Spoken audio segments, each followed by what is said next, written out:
Hello student, welcome to YouTube study myself Dinesh Yadav. आज की इस वीडियो में यूपी बोर्ड कक्षा 12 इंग्लिश का मॉडल पेपर 2022 का पूरा सलूशन करने वाले ए टू जेड क्वेश्चन देख सकते हैं।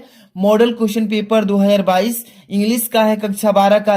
देखिए इस मॉडल पेपर का पूरा सलूशन करेंगे मात्र एक वीडियो में। देखिए ए टू जेड जितने भी क्वेश्चन आपको दिख रहा है सभी क्वेश्चन इस वीडियो में पूरा हम सलूशन करके बताने वाले हैं। तो काफी इंपॉर्टेंट वीडियो है। जितने भी बच्चे अभी बोर्ड एग्जाम 2022 देने वाले हैं, अगर इस मॉडल पेपर 2022 के सलूशन का पूरा अगर अच्छे से देख लेते हैं तो जिस बच्चे का अगर इंग्लिश में मान लीजिए कि 100 में से 70 मार्क्स आने वाला होगा, अगर इससे अच्छे से तैयारी कर लेते हैं तो उसका मान लीजिए 85 प्लस स्कोर कर पाएंगे इंग्लिश में, केवल मॉडल पेपर को तैयार करके। तो आप समझ सकते हैं कि 2022 में सेम ऐसा ही आपका मॉडल पेपर के थ्रू पेपर भी आने वाला है। तो वीडियो को तुरंत लाइक कर दीजिए। ऐसे ही सारे सब्जेक्ट का मॉडल पेपर तैयारी करना चाहते हैं एक वीडियो में तो तुरंत चैनल को सब्सक्राइब करके बेल आइकन प्रेस कर लीजिए। और चलिए शुरू से पूरे एंड तक बस देखते रहिएगा। और चलिए सबसे पहले नंबर इस मॉडल पेपर के बारे में बात करेंगे और कैसे आपको बोर्ड एग्जाम में लिखना है। कॉपी जो है बोर्ड एग्जाम की ये देख सकते हैं, इंटरमीडिएट परीक्षा उत्तर प्रदेश, कैसे आपको बोर्ड एग्जाम की कॉपी में लिखना है एक एक चीज इसमें क्लियर कर देंगे।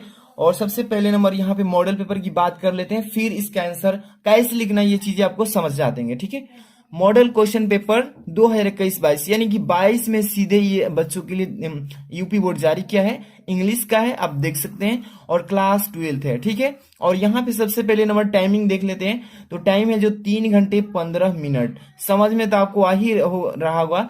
और यहाँ पे मैक्सिमम मार्क्स मतलब अधिकतम जो अंक है ये 100 मार्क्स का है। आपको समझ में आ रहा है। इसके बाद आगे हम बात करते हैं, थोड़ा सा आपको ये चीजें आपको पढ़ना बहुत जरूरी है।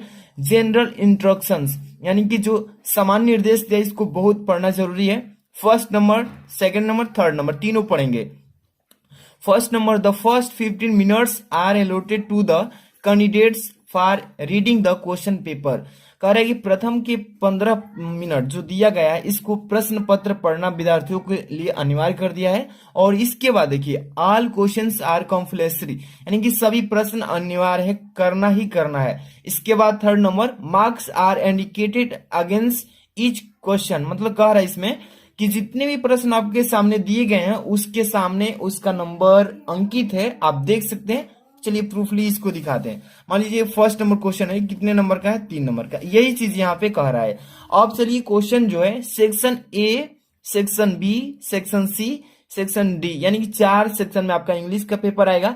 तो आज की इस वीडियो में देखिए 2 सेक्शन को सॉल्व करेंगे, इसके बाद अगली सेक्शन सी और डी को नेक्स्ट में लेंगे। तो आपको कमेंट में भी बताना होगा सी डी के लिए।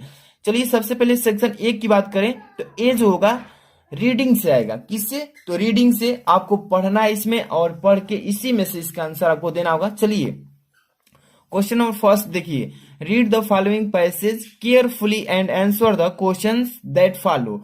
ध्यान से कह रहा है कि ध्यान से इस दिए गए पैसेज को पढ़िए पहले, और पढ़ने के बाद आपसे क्वेश्चन पूछा जाएगा। देखिए यहाँ पे क्वेश्चन 5 से पूछा जाएगा, यहाँ पे 3 है, अभी अगला पेज में है 3 मतलब 2, 5 क्वेश्चन दिए गए हैं और इसी में से इसका जवाब भी देना है। तो सबसे पहले आपको पढ़ना है और ये जो क्वेश्चन आएगा पहला नंबर ये 15 नंबर का होगा। आपको मैं बता दूं कि 15 नंबर का ये क्वेश्चन है पहला केवल। तो इसमें 15 मिनट कम से कम दीजिए, क्योंकि इसमें 15 मिनट अच्छे से देंगे तो पूरा अच्छे से समझ पाएंगे। चलिए सबसे पहले नंबर पढ़ते हैं इसको। Man is a gregarious animal living in a society full stop.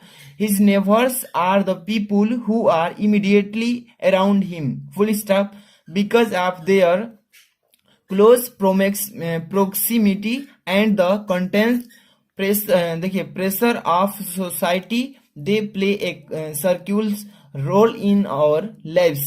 Their significance was recognized by Jesus Christ more than 2000 years ago when in one of the 10 commandments he said, love their neighbor as thou love God. अब देखिए इसको जैसे ही पूरा पढ़ेंगे आपके पास ये तो model paper होगा ही, अच्छे से पढ़ लीजिएगा। अब देखिए इसी में से इसका आंसर कैसे आपको ढूंढना है, पैसेज को सॉल्व कैसे करना है, अभी तरीका मैं बताता हूं। ध्यान से देखिए पहला नंबर क्वेश्चन क्या पूछा गया है आपसे कि why is man called a gregarious animal. इसका मतलब कि मनुष्य को मिलनसार जानवर क्यों कहा जाता है। और इसी में से देखिए what circular role do our neighbours play in our life. इसका मतलब हमारे पड़ोसी हमारे जीवन में क्या महत्वपूर्ण भूमिका निभाते हैं। तो इसका आंसर इसी में है। देखिए इस पैसेज में ही है, इसको आपको ढूंढ लेना है। चलिए मैं कॉपी बताता हूं कैसे इसका आंसर रिप्रेजेंट करना है। देखिए सबसे पहले आप सेक्शन ए को सॉल्व करेंगे तो बोर्ड एग्जाम में कॉपी में भी सेक्शन ए रीडिंग ऐसे लिख देंगे। इसके बाद क्वेश्चन नंबर फर्स्ट और यहीं पे कॉमा लगा के आंसर इस तरीके से दे देंगे, ठीक है। और अंडरलाइन भी कर सकते हैं। फर्स्ट नंबर का आंसर देना है पहला का, तो ध्यान से देखिए यहाँ पे 1 नंबर डाल देंगे। जितने भी क्वेश्चन है उसको ए बी के रूप में ऐसे डाल के इसका लिख देंगे। फर्स्ट नंबर ए नंबर क्या पूछा है आपको, थोड़ा सा मैं दिखाता हूं यहाँ पे क्वेश्चन, ध्यान से देखिए। Why is man called a gregarious animal, मनुष्य को मिलनसार जानवर क्यों कहा जाता है। तो यहाँ पे है इसका आंसर, ध्यान से देखिए। Man is gregarious animals called because he is living in a society and relate with neighbours, ठीक है। इसका मतलब मनुष्य को मिलनसार जानवर कहा जाता है क्योंकि वह एक समाज में रहता है और पड़ोसी के साथ संबंध में रहता है, ठीक है, रखता है, पड़ोसी के साथ संबंध रखता है। ये हो जाएगा फर्स्ट इसका आंसर, ठीक है। अगला क्वेश्चन ध्यान से देखिए क्या कर रहा है। जब तक ये पूरा नहीं पढ़ेंगे पैसेज आप इसका आंसर नहीं निकाल पाएंगे। इसी में से इसका आंसर बनाया गया है, ठीक है। What circular role do our neighbors play in our lives, मतलब लिव्स, हमारे पड़ोसी हमारे जीवन में क्या महत्वपूर्ण भूमिका निभाते हैं। तो इसका आंसर यहाँ पे सेकंड नंबर, जैसे कि बी नंबर लिखना है तो यहाँ पे बी नंबर ऐसे लिख दे चलना है, आगे बढ़ते चलना है। जैसे कि our neighbours play in circular role in our lives, इसका मतलब हमारे पड़ोसी हमारे जीवन में एक महत्वपूर्ण भूमिका निभाते हैं। They are very closer and help in our needs, इसका मतलब कि वे बहुत करीब होते हैं और हमारे जरूरतों में मदद करते हैं, यानी कि सहायता करते हैं। ये हो गया दूसरा नंबर। अब तीसरा यानी कि सी नंबर पे चलते हैं। ध्यान से देखिए एक क्वेश्चन को समझिए, पेपर में इसी में से इसी सेम टाइप से आएगा आपका पेपर 2022 में। तो अगर ये अच्छे से पढ़ लेते हैं ना तो पेपर थोड़ा सा भी हार्ड नहीं लगेगा, है ना। वीडियो लाइक कर देना नहीं किए हैं तो। C number, how is loving our neighbours equal to loving God, इसका मतलब कि देखिए अपने पड़ोसियों से प्यार करना दुनिया से प्यार करने के बराबर है। दुनिया से मतलब कि भगवान से, ठीक है, यहाँ पे गॉड है ना तो गॉड। देखिए अपने पड़ोसियों से प्यार करना यानी कि दुनिया से यानी भगवान से प्यार करने के बराबर है। इसका आंसर यहाँ पे थर्ड नंबर, ध्यान से देखिएगा।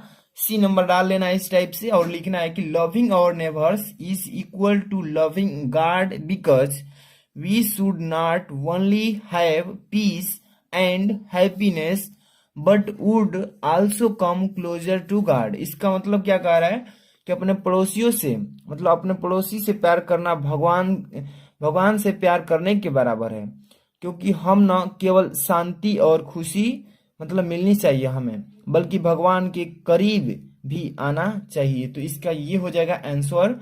अगला क्वेश्चन की बात करें तो ये इसमें सी नंबर तक था। इसके बाद अगला पेज देखते हैं।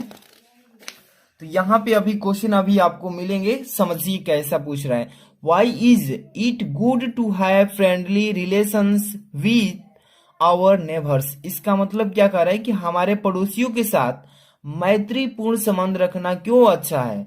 मैत्रीपूर्ण संबंध रखना क्यों अच्छा है, मित्रतापूर्ण। मैत्रीपूर्ण का मतलब होता है मित्रतापूर्ण, ठीक है।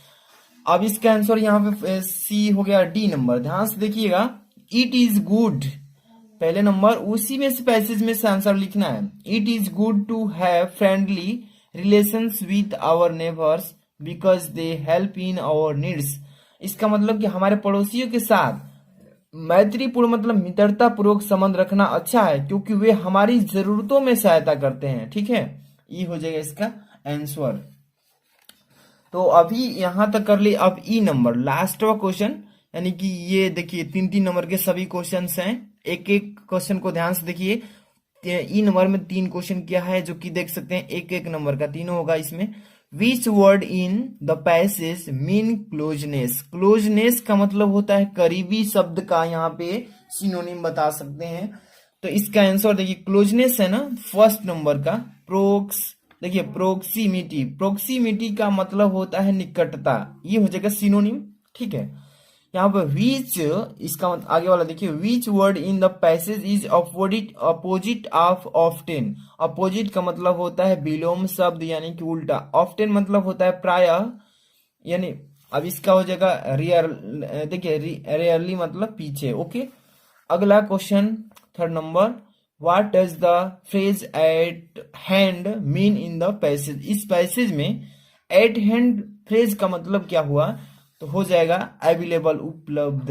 ठीक है, उपलब्ध हो जाएगा। तो इस तरीके से आपको पहला का आंसर कर लेना है। और कितना नंबर तैयारी हो गया, तो आपका 15 मार्क्स। ठीक है, अब आगे क्वेश्चन देखते हैं। ये देखिए कितने, सेक्शन बी से आएगा। सेक्शन बी वाला जो क्वेश्चन है काफी नंबर का है, 10-10 नंबर, यानी कि 10 नंबर, 2 नंबर, 3 नंबर, 20 नंबर का केवल सेक्शन बी है। क्या है क्वेश्चन, राइटिंग से आएगा ये। ठीक है, कह रहा है 2 नंबर क्वेश्चन की right an article on any one of the following topics in about 100 to 150 words obtain, मतलब 10 नंबर का है। ठीक है, कह रहा है कि नीचे दिए गए आर्टिकल पर किसी एक टॉपिक पर आर्टिकल लिखना है। 3 दिया गया topic, India a land of natural beauty, joint family system, need of the hour, my plans for future. तो मैं इस पर एक बता देता हूं। ठीक है, फर्स्ट नंबर पे ही बता देता हूं, समझ लेना है। 10 नंबर का अभी क्लियर काम हो जाएगा, पेपर में आएगा तीनों में से किसी एक पर। India a land of natural beauty, इसका मतलब भारत प्राकृतिक सुंदरता का देश है। ठीक है, इसी पर मैं बता देता हूं। इसके बाद देखिए, write a letter to the editor of a national daily to show your concern on growing use of disposable wares. इस पर हम बताएंगे। अभी पहले इस आर्टिकल को लिखना सीखिए, कैसे आर्टिकल पर लिखना है, क्योंकि 10 नंबर का ये सवाल है। तो पहले नंबर इस पर लिख रहे हैं, फर्स्ट नंबर पे India a land of natural beauty, कैसे लिखना है ध्यान से देखिए। एक एक चीज को आपको समझते चलना है। यहाँ पे देखिए, सबसे पहले नंबर बोर्ड एग्जाम में लिखना है, तो यहाँ पे सेक्शन डाल लेना है। सेक्शन बी से कर रहे हैं तो सेक्शन बी। अब यहाँ पर देखिए, जो जिस टॉपिक पे आर्टिकल लिख रहे हैं उस टॉपिक को यहाँ पे लिख देना है टॉप में, India a land of natural beauty, इसका मतलब भारत प्राकृतिक सुंदरता का देश है। अब यहाँ से स्टार्ट करेंगे। किसी भी आर्टिकल को सबसे पहले आप वहां पे इंट्रोडक्शन के रूप में लिखेंगे, इसका परिचय देंगे कि इस टॉपिक पर जिस पर लिख रहे हैं उसका परिचय क्या है। और यहाँ पे सबसे पहले नंबर इंट्रोडक्शन हेडिंग डालने के बाद लिखेंगे India represent unity in diversity, full stop. इसका मतलब क्या कर रहे हैं, भारत विविधता में एकता का प्रतिनिधित्व करता है। ठीक है, इतना हो जाएगा। Our country is a mixture of culture, regions, देखिए traditions, diversity in a food, यहाँ पे FOOD है, फूड, लैंग्वेज, ETC। इसका मतलब हमारा देश संस्कृत, क्षेत्रों, परंपरा, विविधता, याना एक खाद्य, भाषा आदि का मिश्रण है सभी। ठीक है, इतना तो कर लेंगे, इजिली आपको समझ में आ रहा होगा। कहीं भी डाउट होती है तो आप कमेंट बॉक्स में कीजिए, उसका रिप्लाई वहां पे जरूर देंगे। यहाँ पर देखिए, our people of India are so pilot, देखिए sorry polite, understanding and helping in the nature. इसका मतलब भारत के हमारे लोग स्वभाव से बहुत राजनीतिक समझ रखने वाले और मदद करने वाले लोग हैं। ठीक है, यहाँ पर इतना लिखेंगे। अब यहां से इसके बाद, हाँ यहां से देखिए, the national bird of India is peacock and is very beautiful. Bharat का राष्ट्रीय पक्षी मोर है, मतलब भारत का राष्ट्रीय पक्षी क्या है, मोर, और बहुत ही सुंदर है। ठीक है, इंडिया इज, देखिए, so incredible and is full of colours and has the tiger as its national animals. यहाँ पे दिख रहा है ना, animals, hockey as its national game, ETC। यहां से फिर से देख लीजिएगा, India is so incredible and is full of colours. पूरा पढ़ते हैं, इसका अर्थ बताते हैं। भारत सक्षम हो रहा है, मतलब होता जा रहा है, भारत सक्षम होता जा रहा है। इनक्रेजिबल मतलब बढ़ता जा रहा है, सक्षम होता जा रहा है। भारत दिन पर दिन सक्षम होता जा रहा है और रंगों से भरा हुआ है, और बाघ और राष्ट्रीय पक्षी हाकी के रूप में राष्ट्रीय खेल आदि में प्रसिद्ध है। ठीक है, इतना बता देंगे। अगली हेडिंग आपका क्या हो जाएगा, आर्टिकल में हेडिंग डालकर लिखेंगे ना तो बहुत ही अच्छा रहेगा, नंबर भी कटेगा नहीं, और टू द पॉइंट लिखना है। जिस आर्टिकल पर लिख रहे हैं हेडिंग लगाकर उतना में अच्छे से लिखिए, थोड़ा सा ही लिखिए बट अच्छे से लिखिए, जो निचोड़ है वही लिखिए, फालतू चीजें नहीं लिखना है इसमें। देखिए हेडिंग क्या डाला है, इंडिया एज ए कंट्री। इसका मतलब क्या होता है, एक देश के रूप में भारत, मतलब भारत एक देश के रूप में है, ठीक है। यहाँ पे इसका मतलब यहाँ पे क्या लिखना है कि India is the 7th largest by its geographical area and is, दिख रहा है कि नहीं, साफ साफ नहीं दिख रहा है, फिर से एक बार पढ़ते हैं। India is the 7th largest by its geographical area and is located in south Asia. इसका मतलब भारत अपने भौगोलिक क्षेत्रफल के हिसाब से 7वां सबसे बड़ा और दक्षिण एशिया में स्थित है। इतना तो कर लेंगे। इसके बाद अगली हेडिंग क्या होने वाली है, अच्छे से आपको देख लेना है, एक एक हेडिंग को देखना है। अब देखिए इसके बाद अगली heading, Indian culture and religion. इतना आपको हेडिंग लगा लेना है। इसका मतलब कि भारतीय संस्कृति और धर्म, इसमें आपको लिख देना है टू द पॉइंट हेडिंग के अनुसार कि India's culture is among the world's oldest civilisation in India began about 4500 years ago. इसका मतलब क्या कर रहा है कि भारत की संस्कृति दुनिया की सबसे पुरानी सभ्यता में से एक है, जिसकी शुरुआत भारत में लगभग 4500 साल पहले हुई थी, ठीक है। इतना तक कर लेंगे। इसके बाद देखिए, India has 29 states with different culture and civilisation and one of the most populated countries in the world. इसका मतलब क्या कह रहा है, ध्यान सुनिएगा कि भारत में विभिन्न संस्कृति और सभ्यता वाले 29 राज्य हैं। भारत में विभिन्न संस्कृति मतलब और सभ्यता वाले कितने राज्य हैं, टोटल 29 राज्य हैं, और यह दुनिया के सबसे अधिक आबादी वाला भी देश है, ठीक है। इतना लिख देंगे, इतना तो कंप्लीट हो जाएगा। अब इसके बाद अगली हेडिंग पर ध्यान से देख लेना है आपको कि फेस्टिवल्स। इसका मतलब होता है त्योहार। हमारे भारत देश में कौन कौन से त्योहार हैं, एक तो है राष्ट्रीय त्योहार, एक होता है धार्मिक त्योहार। ये तो टाइप है त्योहार का, लेकिन कौन कौन से इसमें आपको मेंशन करना है, okay. India being a multi culture, multi ethnic and multi religion society celebrates holidays and festival include Diwali, Durga Puja, Holi, ETC, ठीक है।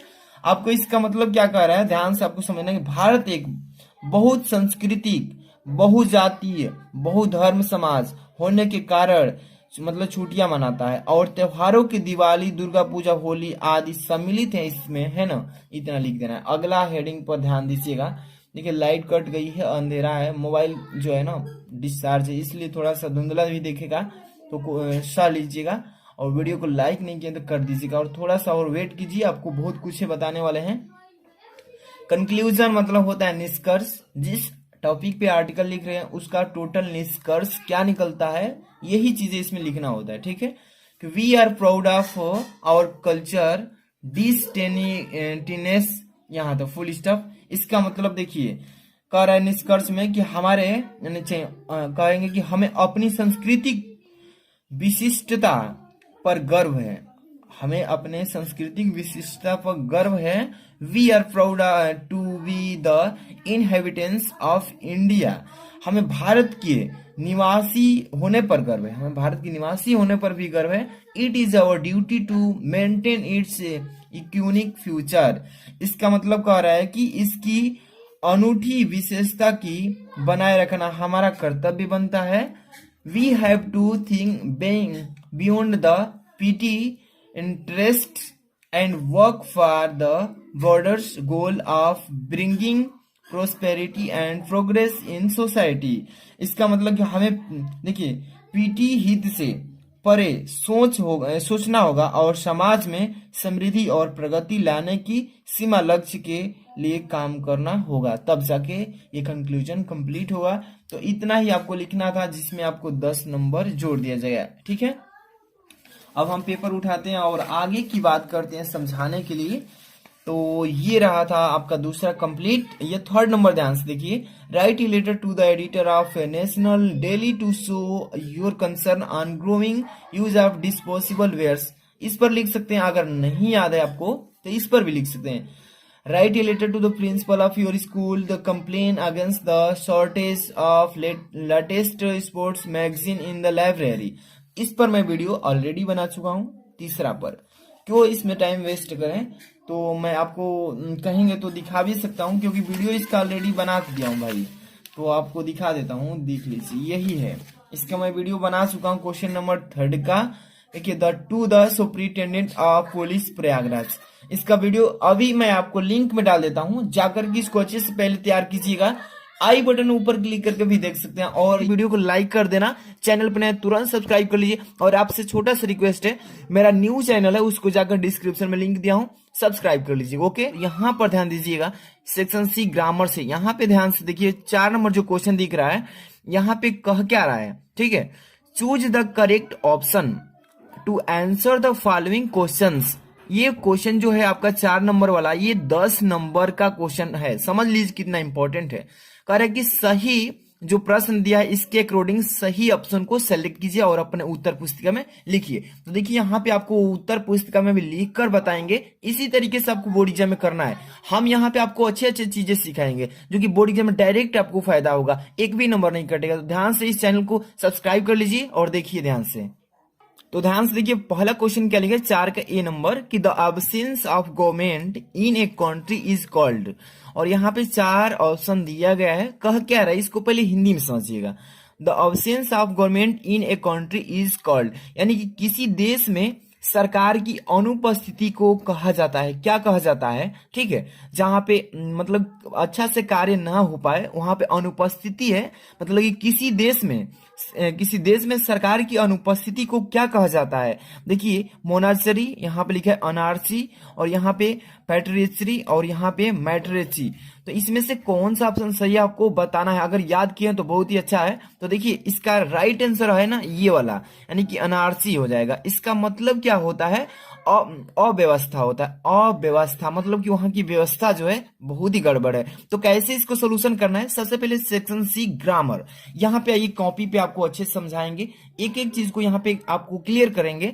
सेक्शन सी और ग्रामर है, ठीक है। ऐसे आपको भी बोर्ड एग्जाम में ऐसे ही लिखना है ना। अब यहां से क्वेश्चन नंबर 4 देखिए, क्वेश्चन नंबर 4।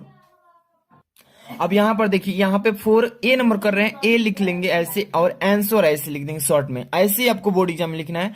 और यहाँ पे 4 नंबर का ए नंबर कर रहे हैं, और ऑप्शन कौन सा सही है इसमें, तो ये तीसरा दिया है। देखिए, 1 नंबर, 2 नंबर, 3, 4 ऐसे उल्टा दिया पेपर में, लेकिन यहाँ पे 3 नंबर है, ठीक है। तो अनारसी हो जाएगा। तो यहाँ पे देखिए, 4 नंबर का 1 का 3 नंबर ऐसे लिखेंगे, अनारसी, ठीक है, अव्यवस्था। ऐसे ही अगला क्वेश्चन ध्यान से देखिए, अलग अलग टाइप से सभी क्वेश्चन है इसमें। बी नंबर, 4 का B, the phrase inching towards means. इसका मतलब क्या कर रहा है आपको अच्छे से समझना होगा। यानी फ्रेज वर्ड है, ठीक है, कह रहा है इंचिंग टुवर्ड्स, इसका मतलब की ओर आगे बढ़ रहा है, ठीक है। मतलब कि इंचिंग मतलब आगे धीरे धीरे बढ़ रहा है। तो इसी में से आपको बताना है कि कौन सा ऑप्शन सही होगा, जो कंबाइन करने के बाद इसका फ्रेज वर्ड कंप्लीट हो। तो देखिए, इसमें to have an inchy feeling. अब इसके बाद second number, to measure something, यहाँ पे 3rd नंबर है, to move slowly in a direction, और यहाँ 4 नंबर, टू मूव अपवर्ड्स। तो इसका करेक्ट आंसर अगर बात करें, देखिए, इंचिंग टुवर्ड्स का मतलब होता है की ओर बढ़ रहा है, मतलब आगे बढ़ रहा है। तो यहाँ पे देखिए 3rd नंबर ऑप्शन जो दिख रहा है ना बाबू, ये सही हो जाएगा। To move slowly in a direction, मतलब कि देखिए अपनी दिशा की तरफ, अपने डायरेक्शन की तरफ वो धीरे धीरे आगे की तरफ बढ़ रहा है। तो ये जो तीसरा ऑप्शन है सही हो जाएगा, है ना। तो यहाँ पे कैसे लिखना है ध्यान से देखिएगा। यहाँ पे 4 नंबर का बी कर रहे हैं ना, तो 4 का बी नंबर यही है, 4B, और तीसरा सही है तो तीसरा नंबर ऑप्शन ये उतार देंगे, आपका हो जाएगा सही आंसर कॉपी में, to move slowly in a direction. Okay, इसके बाद अब अगला पेज में चलते हैं। अगला क्वेश्चन देखिए, 4 नंबर का सी पे आ चुके हैं, ठीक है। ध्यान से देखते चलिए, कि क्वेश्चन को समझ लीजिए, थोड़ा टाइम दीजिएगा, अच्छे समझ लीजिएगा। Okay, the synonym of merge, देखिए MEAR ग्रे, मैग्रे है, ठीक है, मैग्रे, ठीक है। इसका सिनोनिम बताना है प्रायवाची। मैग्रे का मतलब यहाँ पर देखिए, स्केयर्स, यहाँ पे प्लेंटीफुल, स्कैंटी, यहाँ पे बोथ फर्स्ट एंड सेकंड। कह क्या रहा है कि मैग्रे का मतलब क्या होता है, मैग्रे का मतलब होता है अल्प, अल्प मतलब होता है कम, ठीक है। अब यहाँ पे देखिए इसका सिनोनिम मतलब प्रवाची मिलता जुलता शब्द बताना है। तो देखिए स्कैर का मतलब, स्कैर्स का मतलब भी कम होता है और स्कैंटी का मतलब भी अल्प होता है, ठीक है। और प्लेंटीफुल का मतलब होता है प्रचुर, मतलब सबसे अधिक मात्रा में, ठीक है। तो इसमें देखिए first and second is the right option, यानी 4 नंबर। देखिए पहला और दूसरा सही है, दोनों मिलता जुलता है तो बोथ हो जाएगा, यानी कि दोनों हो जाएगा। कौन कौन? तो फर्स्ट एंड सेकंड। कैसे लिखना है सी नंबर का, ध्यान से देखिएगा। 4 का सी यहाँ पे बोथ लिखेंगे, ऑप्शन वही उतार देना है, फर्स्ट एंड सेकंड। ओके, आगे चलते हैं, देखिए ध्यान से। डी नंबर क्या बोल रहा है कि one should do his duty, one should do his duty.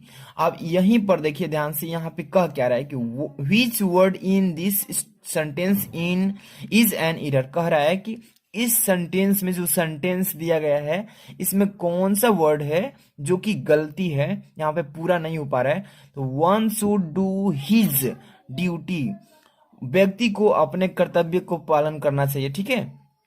कर्तव्य जो है उसको पालन करना चाहिए, कर्तव्य करते रहना चाहिए।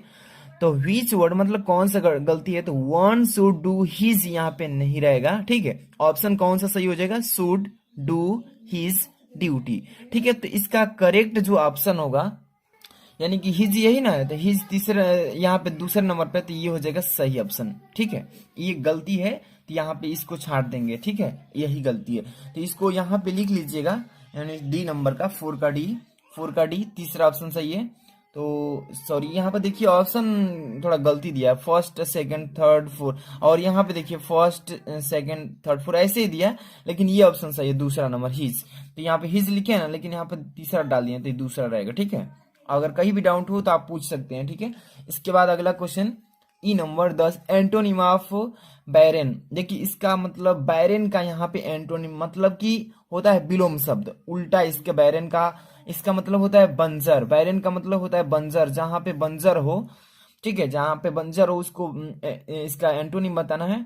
फर्टाइल, यहाँ पे इनफर्टाइल, यहाँ पे फुलटिल, यहाँ पे फ्रैगिल। तो यहाँ पे हो जाएगा फर्स्ट ऑप्शन, ठीक है। इसका एंटोनिम मतलब विलोम शब्द बताना है, तो इसका हो जाएगा फर्टाइल। और इसका मतलब होता है उपजाऊ, जहां पे उपजाऊ हो, ठीक है। तो बंजर की जगह पे क्या हो जाएगा, फर्टाइल। इसका एंटोनिम यहाँ पे बंजर की जगह पे उपजाऊ हो जाएगा, यही ऑप्शन सही है। ई नंबर का फर्स्ट नंबर, देखिए ई नंबर का फर्स्ट नंबर फर्टाइल, ठीक है, कंप्लीट। अगला क्वेश्चन ध्यान से देखिए, यहाँ पे ग्रामर सेक्शन से यहाँ पे क्या पूछ रहा है, A number, change any one of the following in indirect speech.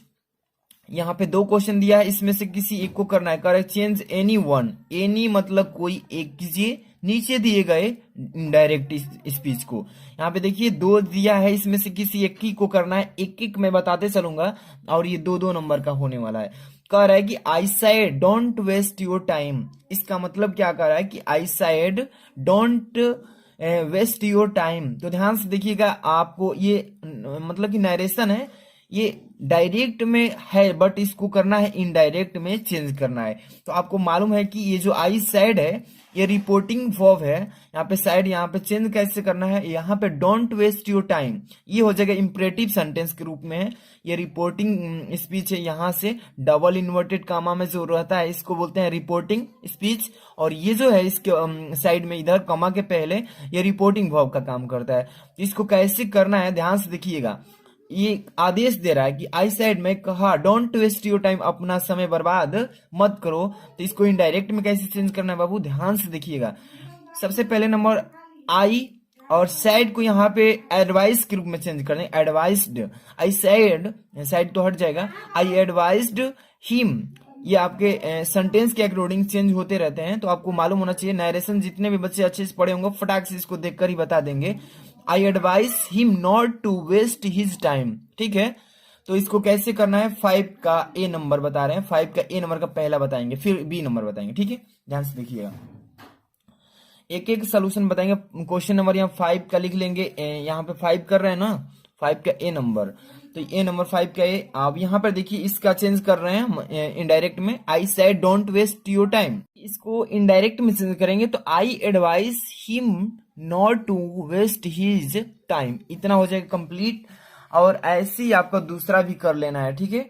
एक एक बताते चल रहा हूँ मॉडल पेपर में कि सेम ऐसा ही आपका पेपर आएगा, ऐसे ही करना है। यहाँ पे एनीवन बोला है ना, तो कोई एक ही करिएगा, जो भी आ जाए। दूसरा आ रहा है दूसरा कर लीजिए, पहला आ रहा है तो पहला कीजिए, ठीक है।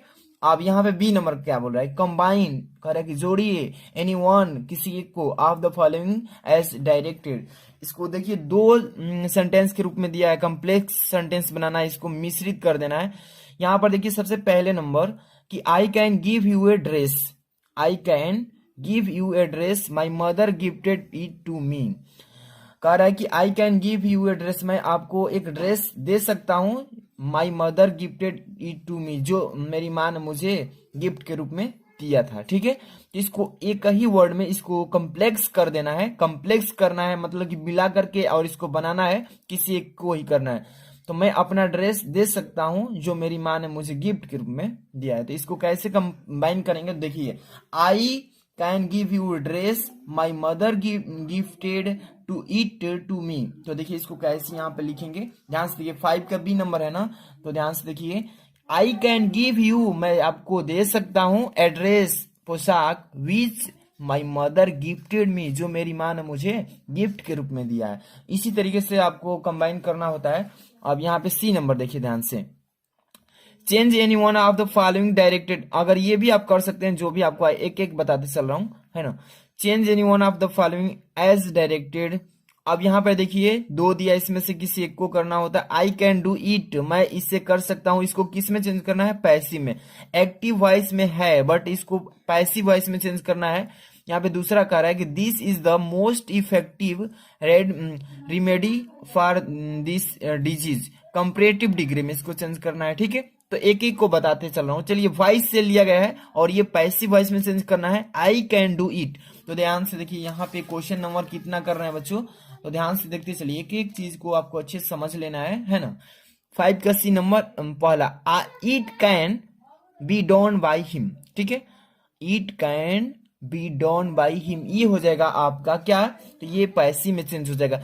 इसको देखिए ध्यान से, I can do it, subject को ऑब्जेक्ट बनाते हैं, ऑब्जेक्ट को सब्जेक्ट बनाते हैं, बहुत ही सिंपल सा है, इसको आप मौखिक प्रैक्टिस से कर लेंगे, ठीक है। इसके बाद डी नंबर देखिए क्या बोल रहा है इसमें, डी नंबर में कि correct any one of the following sentences. देखिए कह रहा है कि यहाँ पे दो सेंटेंस दिया है, किसी एक को सही रूप में लिखना है इसको। You are senior than me, आप मुझसे बड़े हैं। अब यहाँ पे कैटल्स आर ग्राजिंग, तो यहाँ पे देखिए सबसे पहले you are senior than me, तो यहाँ पे इसको कैसे लिखेंगे, फर्स्ट नंबर यहाँ पे देखिए 5 का D number, you are senior to me.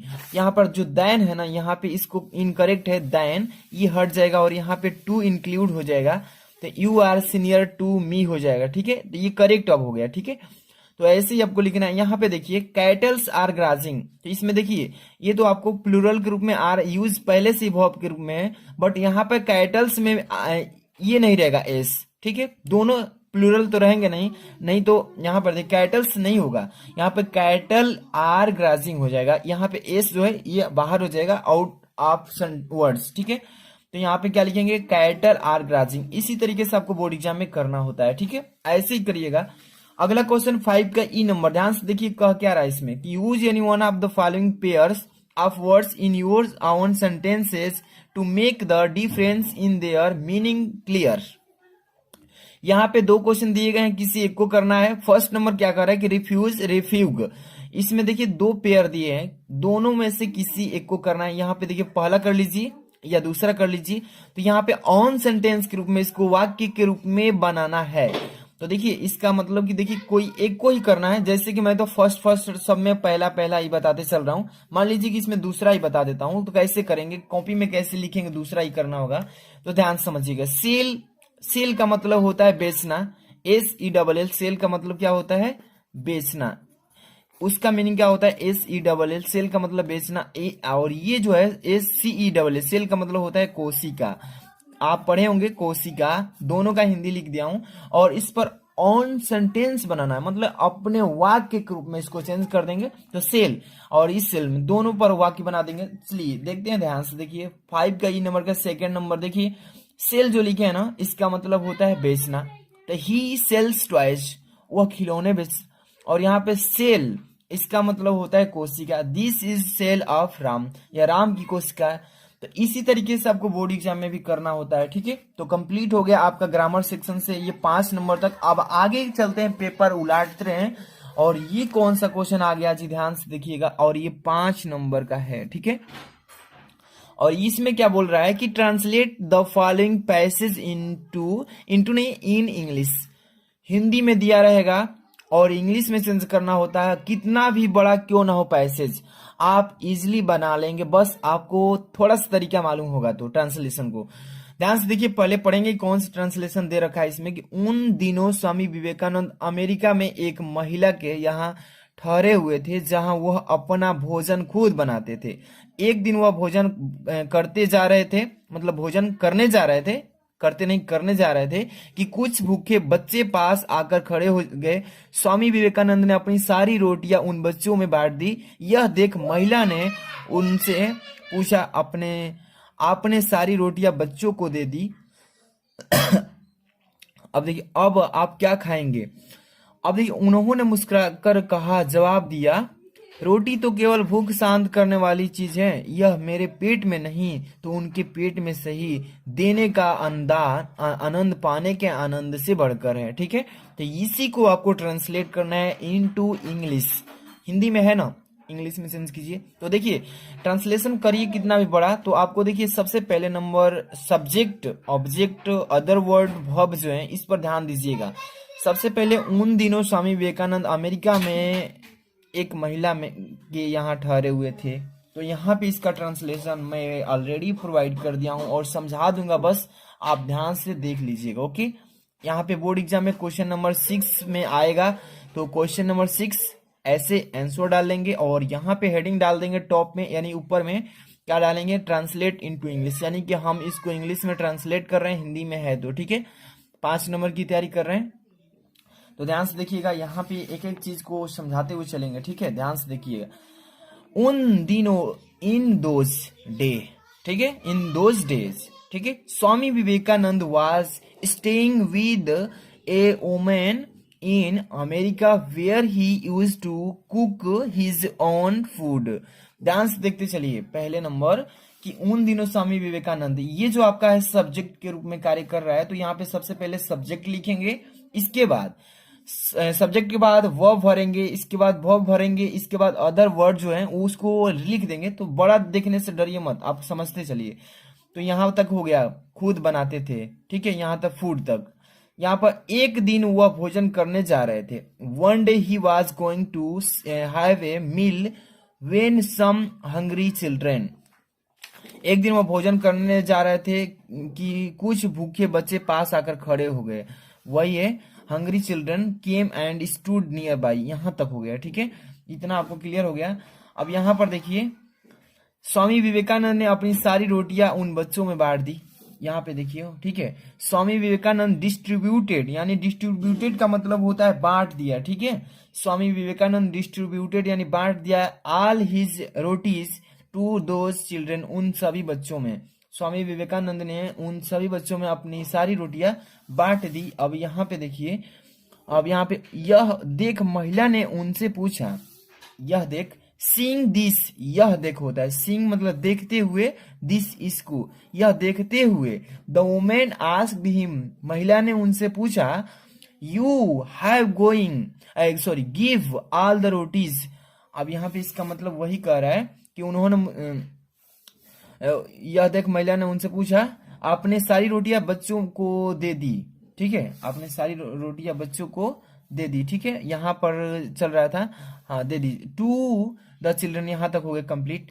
What will you eat now, अब आप क्या खाएंगे, क्वेश्चन पूछ रही है, अब आप क्या खाएंगे, वही है। तो यहाँ पर देखिए, अब किधर गया, अब भी यहाँ पे, अब आप क्या खाएंगे, इतना का ये लिखेंगे कि नाउ किधर है, हाँ यू ईट नाउ, या आप यहाँ पे what will you eat now, अब आप क्या खाएंगे, ठीक है, फ्यूचर। अब यहाँ पर देखिए, ही स्माइल्ड, यहाँ पर देखिए, यहाँ पर उन्होंने मुस्कुराकर जवाब दिया, ही स्माइल्ड एंड रिप्लाइड, वह मुस्कुराते हुए जवाब दिया। और यहाँ पे क्या लिखा है कि रोटी तो केवल भूख शांत करने वाली चीज है। यहाँ पर देखिए जवाब दिया कि bread is the only thing to kill hungry, रोटी तो केवल क्या करने वाली, भूख शांत करने वाली चीज है, ठीक है। यह मेरे पेट में नहीं तो उनके पेट में सही।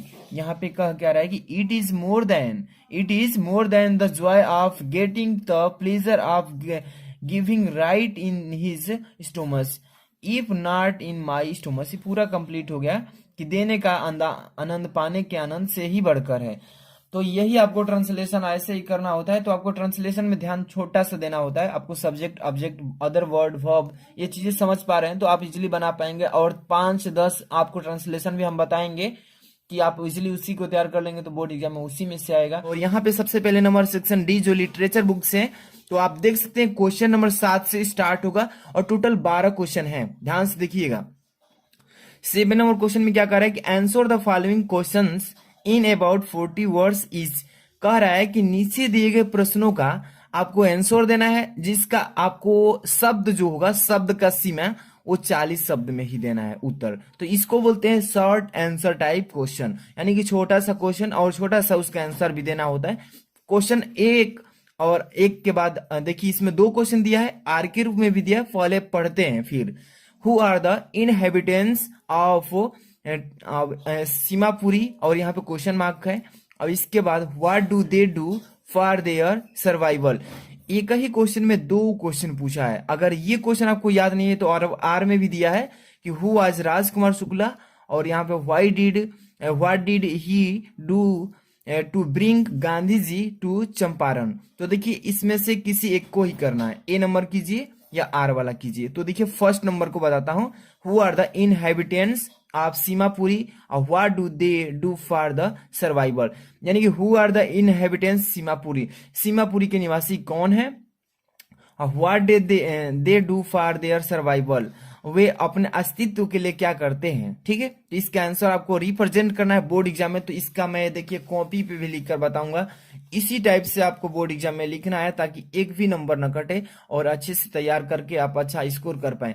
तो सबसे पहले नंबर सेक्शन जो डी है ऐसे आपको टॉप में लिख लेना है, और लिटरेचर से लिख रहे हैं तो लिटरेचर लिख लेंगे।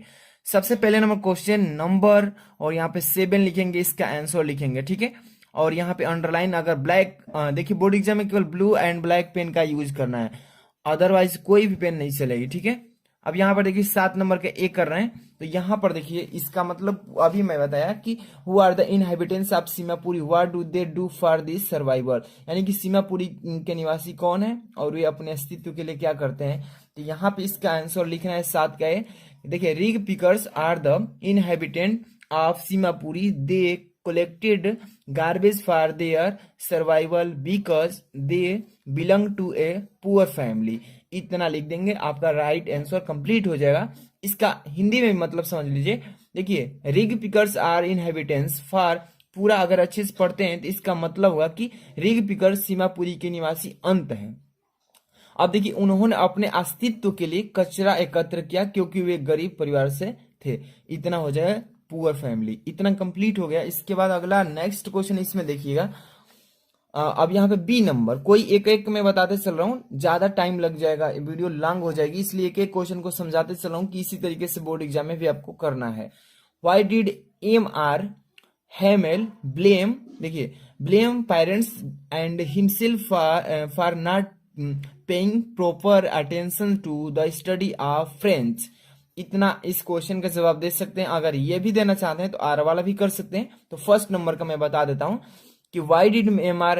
Hamel blame parents and himself for and playing proper attention to the study of French.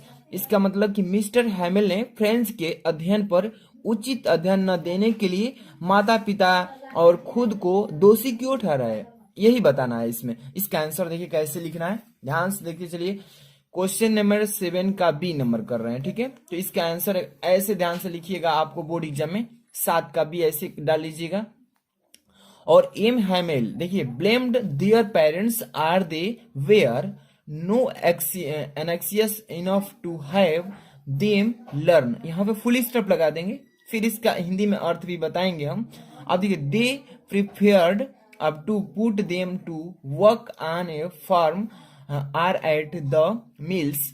अब यहाँ पर देखिए to earn little bit more money, अब यहाँ पे full stop, M Hamel blamed study, यहाँ पर देखिए स्टूडेंट है, sorry student, blamed student because they use to delay studies saying that they had plenty of 1 minute, यहाँ full stop, at the same time he blamed himself also, यहाँ पर देखिए as he used to give them holidays for his going to watering his followers and fishing. तो इतना लिख देंगे, इसका answer complete हो जाएगा। अब देखिए इसका थोड़ा सा हिंदी में समझा देता हूं अर्थ क्या कर रहा है कि M Hamel blamed their parents are the were no anxious enough to have them learn. यहाँ पे कह रहा है कि एम हैमिल ने अपने माता पिता को दोषी ठहराया कि वे उन्हें खरीदने के लिए पर्याप्त चिंतित नहीं थे, ठीक है। They prepared to put them to work on a frame form at or है, ठीक है, or at the mill to earn little bit more money, ठीक है। उन्हें खेत में या मिलों में काम पर रखना पसंद था, थोड़ा और पैसा कमाने के लिए एम हैमेले स्टूप्ड को दोषी ठहराया। क्यों? बिकॉज यहाँ पर देखिए ब्लेम्ड स्टूडेंट बिकॉज क्या they use to delay study saying that they had plenty of 1 minute. अब यहाँ पर पूरा अच्छे से पढ़ लेंगे, इसका अर्थ समझ में आ जाएगा, ठीक है। अब देखिए उसके बाद कमाने के लिए स्टूबर्ट को दोषी ठहराया क्योंकि वे कहते हुए पढ़ाई में देरी करते थे कि उन्होंने खुद भी बहुत किया है, ठीक है, उन्होंने खुद भी बहुत किया है और समय की छुट्टियों को भी दोषी ठहराया, ब्लेम्ड यहाँ पर हिमसेल्फ। और देखिए साथ ही अपने और मछली पकड़ने जाने के लिए जैसे जैसे उन्होंने अपने फूल उगाने के लिए भी देता था। यहाँ तक कंप्लीट हो जाएगा। तो आपको इंग्लिश में पढ़ना है, इसका थोड़ा थोड़ा हिंदी अगर चैप्टर पढ़े होंगे तो समझ में आ रहा होगा, तो अच्छे से तैयार कर लीजिए। और एक चीज, जितने भी बच्चे इसका पीडीएफ भी चाहिए तो लास्ट में रुक रही है, मैं बताऊंगा कैसे ले सकते हैं।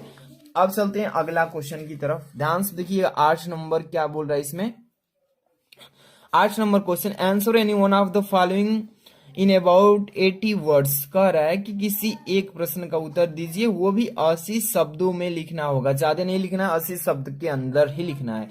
फर्स्ट एंड सेकंड, ए और बी दोनों में से किसी एक का आंसर दे सकते हैं। फर्स्ट नंबर पढ़ते हैं, all we have to fear is fear itself, full stop, justify this statement on the basis of the lesson deep water. इसमें कह क्या रहा है, आपको अच्छे से पढ़ना है। प्रश्न क्या बोल रहा है कि हमें बस डरना है, डर ही है गहरे पानी। पाठ के आधार पर इस कथन की पुष्टि कीजिए, यही तो बोल रहा है इसमें, इस पाठ की इस कथन की पुष्टि करना है। तो इसका आंसर आपको कैसे लिखना है, ध्यान से यहाँ पे देखिएगा। एक एक क्वेश्चन का आंसर आपको मिलेगा और हम आपको अच्छे से पढ़कर भी समझाएंगे कैसे तैयार करना है इसको, तो ध्यान से देखते रहिए। लाइक नहीं किया तो कर दीजिएगा।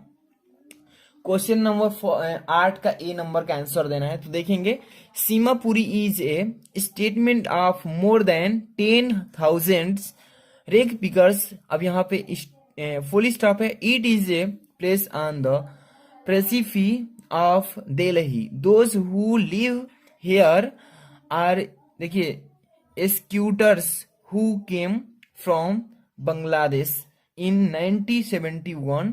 आप देखिए rag pickers live in structure of mud, they have roof, यहाँ पे रूफ्स है, ठीक है, ऑफ टीन एंड टरापुलिन, ठीक है।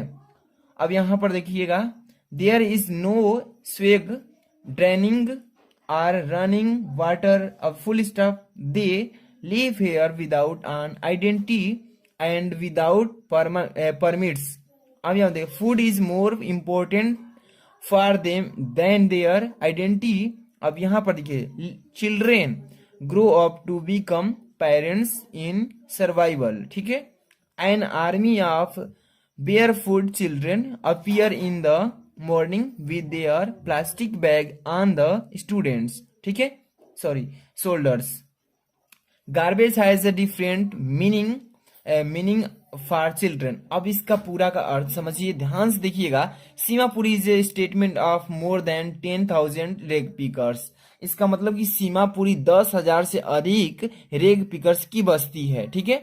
It is a place on the periphery of Delhi, इसका मतलब ध्यान से सुनिए कि यह दिल्ली की परिधि पर एक जगह है। अब यहाँ पर देखिए जगह है। Those who live here are squatters who came from Bangladesh in 1971। ठीक है, जो यहाँ रहते हैं वे लोग हैं जो 1971 में बांग्लादेश से आए थे। ठीक है, अब देखिए rag pickers live in structure of mud. अब यहाँ पर समझिए कि रेग पिगर्स मिट्टी की संरचना में रहते हैं। स्ट्रक्चर मतलब बनावट भी कह सकते हैं या संरचना भी कह सकते हैं, उसी में क्या करते हैं, रहते हैं। अब यहाँ पर देखिए they have roofs of tin and tarpaulin. अब यहाँ फुल स्टॉप है। इसका मतलब क्या कह रहा है इसमें समझिए कि उनके पास टीन और तारापालिन की छत नहीं है। तारापालिन की छत नहीं है। There is no sewage draining और रनिंग वाटर। इसका मतलब क्या है, उनके पास, ये तो हो चुका है, मल निकासी या बहने वाली पानी के साथ यहाँ रहते हैं। ठीक है, मल निकासी या पानी बहने वाली पानी के साथ रहते हैं। अब यहाँ पर देखिए कहाँ तक हो चुका था। हाँ, they live here without an identity and without permit. अब वे जान पहचान और बिना परमिट के भोजन उनके लिए क्या है, उनकी पहचान से ज्यादा महत्वपूर्ण है। ठीक है, इंपॉर्टेंट से बता दिए यहाँ तक।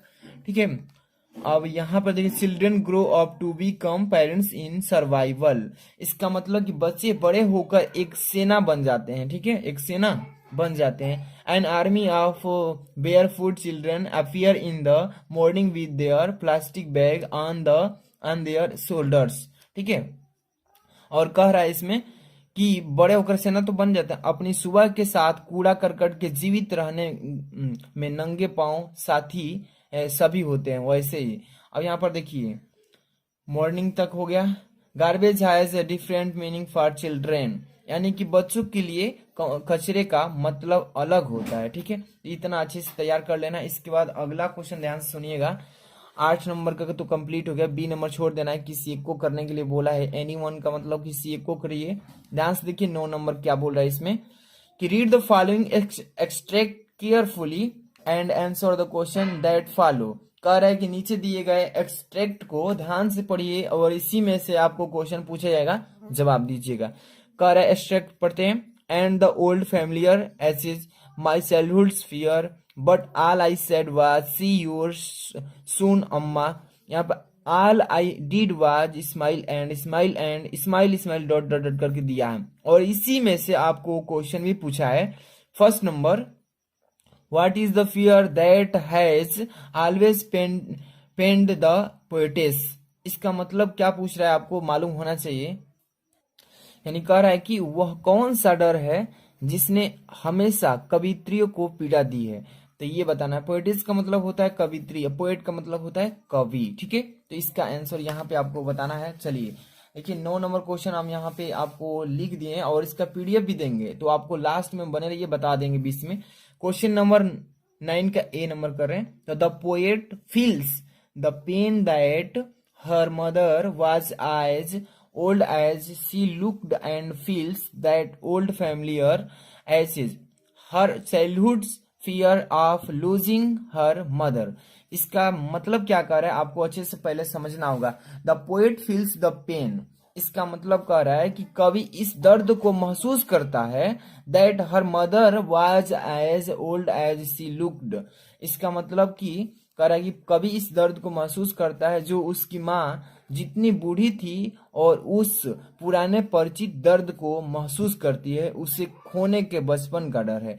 यहाँ तक हो जाएगा कंप्लीट दिस क्वेश्चन आंसर। ठीक है, इस तरीके से आपको तैयार कर लेना है।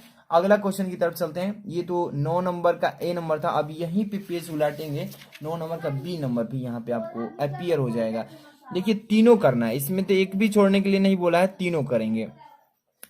What is the contrast between the poetess feeling and her words. इसका मतलब क्या कह रहा है कि पोएटेस्ट का मतलब होता है कवित्री होता है। ठीक है, कवित्री की भावनाओं और उनके शब्दों के विपरीत क्या है ये बताना है। तो यहाँ पे चलिए इसका यहाँ पे आंसर मिलेगा, ध्यान से देखते चलिए।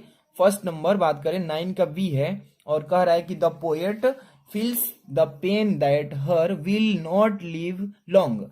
She was deeply pained, but in words she felt happy while moving out of their homes. इसका मतलब समझिए, हिंदी में कह रहा है कि कवि इस पीड़ा को महसूस करता है कि वह अधिक समय तक जीवित नहीं रहेगी। उसे गहरा दुख हुआ, लेकिन शब्दों में कहें तो उन्हें अपने घरों से बाहर निकालते हुए खुशी जाहिर की। यही तो इसका आंसर होगा। हिंदी में समझते चलिएगा ताकि आपको अच्छे से तैयार हो जाए। यहाँ पे बात करें तो सी नंबर देखिएगा, Y did the poetess keep on smiling. यहाँ पे वनली लिखा है और इसका मतलब हिंदी में क्या कह रहा है कि कवियत्री मुस्कुराती ही क्यों रही, कवियत्री केवल मुस्कुराती ही क्यों रही।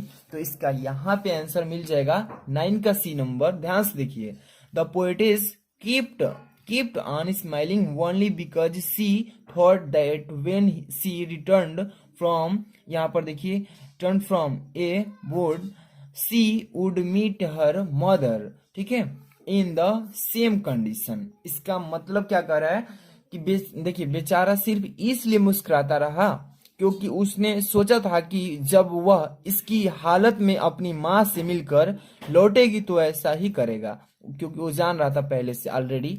सो इसलिए पहले से जान रहा था, इसलिए वो हंस रहा था। अब हम आगे बात करेंगे अगला नंबर क्वेश्चन। ध्यान से देखिए, 10 नंबर जो क्वेश्चन पढ़ रहे हैं ना, काफी इंपॉर्टेंट है। और ये क्वेश्चन आपका 4 नंबर का है, सिंपली सा question 4 number.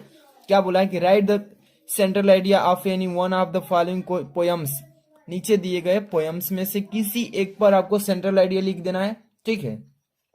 Keeping quiet, a thing of beauty, aunt Jennifer tigers. तो देखिए, इस पर मैं 2 पर वीडियो ऑलरेडी बना चुका हूँ। 1-1 लाख बच्चे इसको देख लिए हैं बहुत कम समय में। और इसका वीडियो मैं दे देता हूँ, देखिए डिस्क्रिप्शन चेक कीजिए। देखिए एरो इसी कोना पर दिख रहा है ना नीचे, ऐसा तीर, उसको क्लिक करेंगे तो आपको वहां पे लिखा मिलेगा सेंट्रल आइडिया कीपिंग क्वाइट। उसको क्लिक करके आराम से देख लीजिएगा, 4 नंबर वहां पे कंप्लीट हो जाएगा।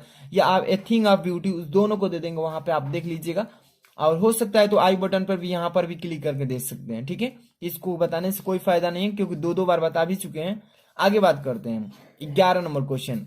Answer the following questions in about 40 words each. कह रहा है कि देखिए, जितने भी क्वेश्चन है इसमें 2 क्वेश्चन का आंसर देना होगा 11 नंबर में से, और 40 शब्दों के अंदर ही देना है, ठीक है। फर्स्ट नंबर क्या बात कर रहा है कि what things on the third level were different from those on the other level. यही क्वेश्चन कर रहा है और इसका अर्थ क्या होगा हिंदी में आपको मालूम होना चाहिए। कि देखिए, कह रहा है कि what things on the third level were different from those on the other levels. कह रहा है कि तीसरे स्तर पर कौन सी चीजें अन्य स्तरों से भिन्न होती है, मतलब भिन्न है, तो वही पूछा है। तो चलिए यहाँ पे इसका आंसर हम बताते हैं।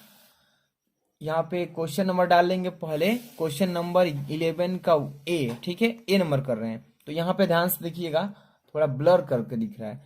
लेकिन Charlie says that the rooms on third level were smaller than that of the second level, ठीक है। और जितने भी बच्चे इस वीडियो में जितने भी क्वेश्चन पढ़ा रहे हैं ना, इसका पीडीएफ चाहिए तो वीडियो के डिस्क्रिप्शन में जाएंगे तो टेलीग्राम का लिंक लिखा होगा, Telegram link, WhatsApp group link, वहां पे ज्वाइन हो जाएंगे, वहीं पे इसका सेंड कर देंगे। इसलिए आप वहां से इसका पीडीएफ भी ले सकते हैं और इस वीडियो में इसको अच्छे से तैयार करके समझ भी ले सकते हैं। तो देखिए, Charlie says that the rooms on third level were smaller than that of the second level, there were fewer tickets, windows and trains gates, and the information both in the center was wood and old looking.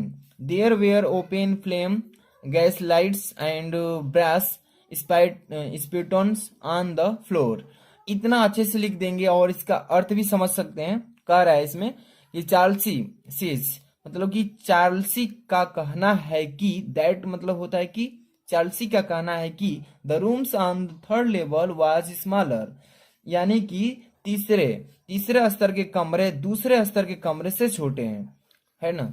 Second level से मतलब तीसरे स्तर के जो कमरे हैं दूसरे स्तर के कमरे से क्या है, छोटे हैं। अब यहां से देखिए, there were fewer tickets, windows and train gates and the information booth in the centre was wood and old looking. इसका मतलब क्या कह रहा है, ध्यान समझिए कि टिकट, खिड़कियों और ट्रेन के पौधान जो होता है ना, कम थे, और उनके केंद्र में लकड़ी और पुरानी लॉकिंग दोनों की जानकारी थी। ठीक है। There were open flame, gas light and brass spittoons on the floor. इसका मतलब क्या कह रहा है कि फर्श पर खुली और गैस लाइट और पीतल के स्पंदन थे। ठीक है, तो ये हो जाएगा इसका राइट आंसर। ऐसे ही आपको तैयार करना है। अगला क्वेश्चन की बात करते हैं, तो यहाँ पे अब बी नंबर 11 का बी नंबर करेंगे। अगर आपको ये नहीं आता है तो आर में भी दिया है, इसको भी आप कर सकते थे, लेकिन मैं एक एक बता रहा हूँ। देख रहे हैं ना, काफी लंग वीडियो हो जाएगी, इसलिए आपको नहीं आएगा तो कमेंट बॉक्स में बताइएगा, उसका भी सोल्यूशन अलग वीडियो में कर देंगे। बट आपको यहाँ पे एक एक चीज को समझते चलना है। बी नंबर पे ध्यान दीजिएगा, क्या बोला है कि why did the Maharaja decide the suffer the huge loss instead of allowing the British officer to get photographed with the hunted tiger. और यहाँ पे क्वेश्चन मार्क है, क्या बोल रहा है इसको समझिए पहले हिंदी को। कह रहा है कि ब्रिटिश अधिकारी को शिकार किए गए बाघों के साथ फोटो खिंचवाने की अनुमति देने के बजाय महाराजा ने नुकसान का फैसला क्यों किया, यही पूछ रहा है। तो इसका यहाँ पे आंसर हम बता देते हैं, बी नंबर। यहाँ पे देखिए 11 का बी नंबर, यहाँ पे क्वेश्चन नंबर ऐसे डाल लेंगे और इसका आंसर यहाँ पे देखिए 11 का B, the chief astrologer had predicated that a tiger would be the case of the Maharaja, यहाँ पे पोस्ट्रॉफी ऐसे तो Maharaja's death and that the should be particularly wary of the 100th tiger. ठीक है, so the Maharaja set out on a tiger hunt and was, यहाँ पर rather है, ठीक है, anxious to kill the 100th tiger who could be the case of his death.